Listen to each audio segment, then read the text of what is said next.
Hello again YouTube, RabbitChan13, and I've got my first gun review for you here. It is the Kahr CM9, and to get things out of the way, the gun has already been safety checked. So moving on from there, it's a nice little gun. It's chambered in 9mm, and it's yeah, it it does the job of a pocket carry gun. That's how I do it, and it might be a little bulky in the pocket, but it for me actually serves as a reminder that I have a gun in my pocket, so that way I'm not forced to put change or any type of foreign object in my pocket that could potentially get, in the trigger guard and God forbid have an accidental discharge, or get something stuck in the barrel, or if something found its way into the magazine well. But yeah, so that bulkiness actually adds as kind of a reminder I have something there, plus kind of doubles as a mental safety. What can I say about the gun? That's for the price, it's really good. I paid about $4.19 out the door for it, and while places sell it for about under $400, the surplus store I went to, they were like, really helpful. They were really informative, and just their customer service, I ordered from them, and after tax and all, it was about $4.19, so I thought that was a pretty good deal. I'll kind of do some quick comparisons with the CM9 here to its kind of richer sibling, the PM9, and there's about a $250 difference between the two guns, and kind of why I went with the more economical CM9. So kind of starting off with the comparison, from top to bottom, the front sight here on the CM9 is fixed in place, whereas on the PM9 it's dovetailed. The slide here on the CM9 it's kind of more squared off, like I guess you could say like a Glock, whereas on the PM9 it's a little bit more milled out, I think, starting from about here going down to the front of the barrel here. I wish I could kind of point out better. I'm still recording with one hand, so I'm doing this one-handed. So there's a little bit more machining done on the PM9. The slide catch release takedown on the CM9 here is a metal injection mold, whereas on the PM9 it's machined out from one piece of metal. Let's see. Oh, the if we can get the autofocus, the model engraving there on the CM9 is kind of like etched, engraved in, whereas on the PM9 it's a roll marking, so it looks a little fancier. Trigger's the same. It's both metal. Yes, I put my finger there, but I told you gun's already been safety checked, and I'm not pulling the trigger. That's kind of about it for cosmetic differences. Where the bulk of the money kind of comes from is the PM9 ships with 2 magazines. This one ships with one 6-round magazine. Sorry, that's a little off camera. So that kind of ejects out. So you just kind of got the one 6-round mag flush with the CM9. PM9 ships with a flush 6-round mag and a spare 7-round mag. So that's kind of where your money difference comes in. But the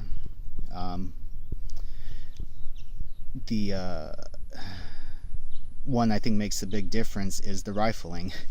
The CM9 here is a conventional rifling, whereas the PM9 has your polygonal rifling, which, from my understanding, the polygonal rifling increases accuracy.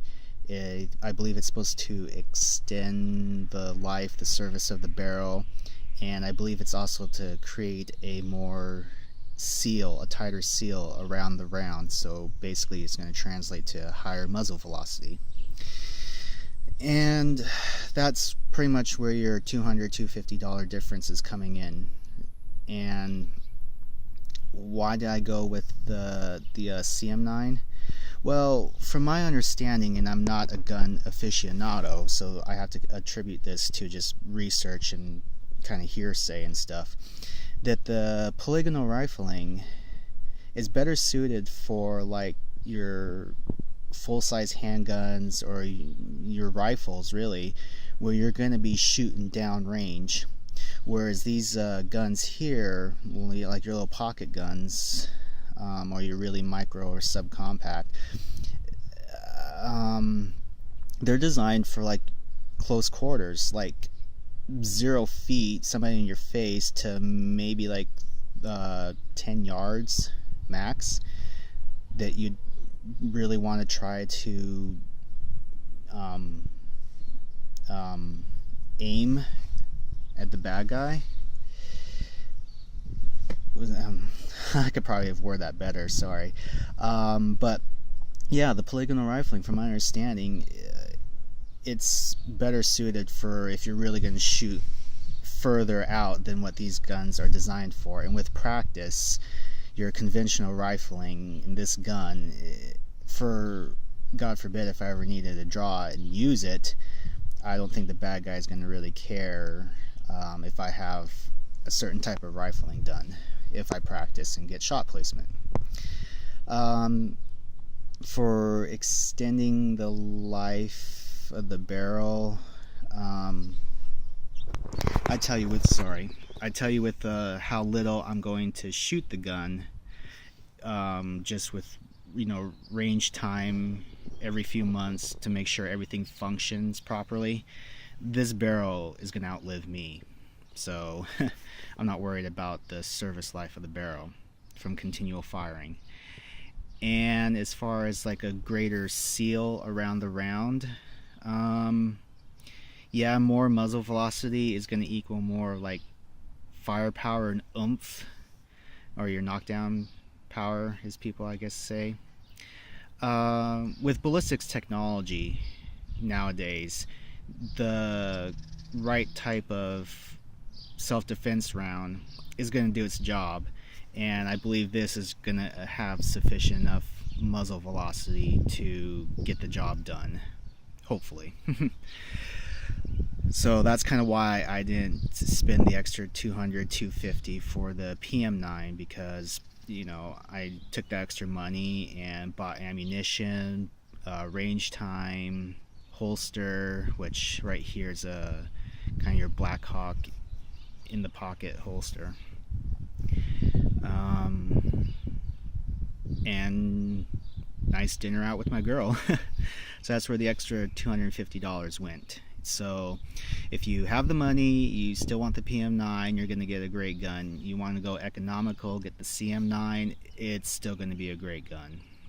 So let's see, dimensions. I can probably get it kind of wrong here. The overall, it's got a 3-inch barrel.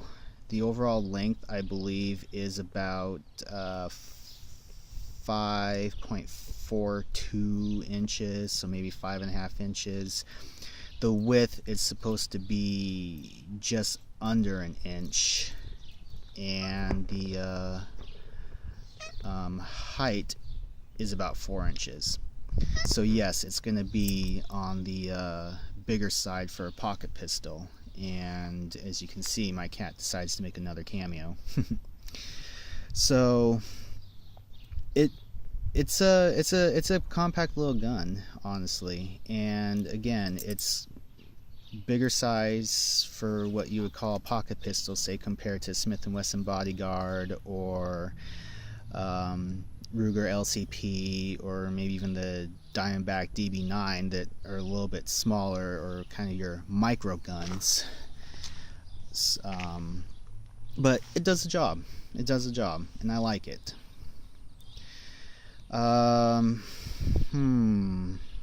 What else? Oh yeah, as you can see, I kind of got the operator's manual out. First off, I'm not going to break this gun down because, again, I'm doing it, I'm video recording one-handed here, so I'll just show you, hopefully, in the owner's manual. But there's something in there that I didn't see covered, at least for me, in any type of reviews. I actually had to go on Kahr's forum to find this, and so let's see if I can find that page again. Yeah, here it is. And again, I haven't seen this on any type of reviews, so I figured I might want to cover this to add my 2 cents in case anybody's wondering as well. And I'm wondering why my autofocus isn't working, because I don't have proper recording equipment. Go me! Alright. Oh my gosh, let's see if I can do this. Oh, blurriness, go away. Phone focus. You're dragging out a review and wasting people's time. Probably stopped listening to me years ago. I don't blame them. Let's just make this an audio part, and I'll try my best to explain it. Autofocus wants to be a pain. Okay, what I tried to show you in the manual, and if I had, again, proper equipment and able to break down the slide. Oh, my cat decides to tangle himself up. What I tried to show you is that the housing part where the firing pin sits or protrudes from, it says to perform a safety check, and that if the correct correct image, as I try to show you on the page there, is that the firing pin is seated back, so it's not protruding from the hole, whereas oh my gosh, cat, he has to tangle himself up. Whereas the incorrect picture, yes, you're staring at a white table, I'm sorry folks, my cat just wants to be a little pain in the butt and tangle himself up. Anyways, the incorrect picture is if the firing pin is protruding out from the housing. Sorry, I'm untangling my cat. He's just being a pain today. He's on meds. Anyways, so the incorrect picture is that the firing pin's protruding from the housing. And when I was breaking down the gun to clean it, even before I took it to the range, which I think you should do with all guns, is to clean it up and lube it and everything, firing pin was sticking out. And being a gun noob, of course, I didn't exactly know what that meant, so when I read the manual and saw that, oh no, I had the incorrect image there, the picture, I thought my gun was broken. I had to, maybe contact Kahr, send it back and see what was wrong, because nowhere in the manual, and you'd think especially on the page that it brought that up, does it tell you what to do if the thing is wrong or incorrect.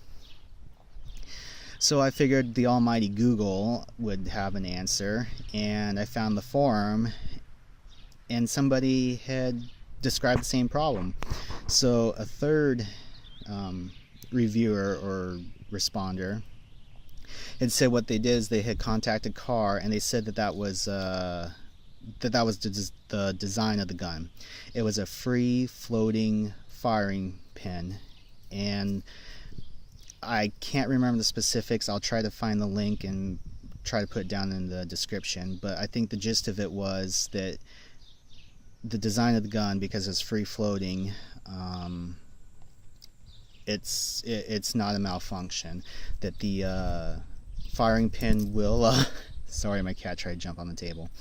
My firing pin, the firing pin would retract back about 3/4 of the way before fully going in the battery. And I've done this with an empty gun, mind you, and of course no round in the chamber. I locked back the gun, got the firing pin protruding out from the housing mechanism, and as I slowly rode the slide home to battery, the pin did retract back before it would even sit up against the round, so it wouldn't even touch the primer if a round was loaded. And I've done that a couple times, and every time, again with an empty gun, the firing pin would retract back into the housing. So I kind of felt confident then that from the review and from the response that the forum had said when the guy contacted Kahr, that that's the design of it, that I've had no accidental discharges, I had no unintentional discharge from battering the slide when loading around, so so I feel pretty confident. And my understanding of that, the reason why that the firing pin would kind of stick out at times, especially if you break down the slide to clean, or even if you just kind of rack it back, is that I believe that because the pin is free floating, that it relies on the force of the cycling of the round to fully retract back behind the fire pin block. And if you don't have enough force when racking the slide, or I think as the manual said, if you bump something, that releases the block and the pin would protrude out. It's not going to sit back behind the block if you just rack the slide and you don't have that force as from when you're firing around to kick it back behind the block.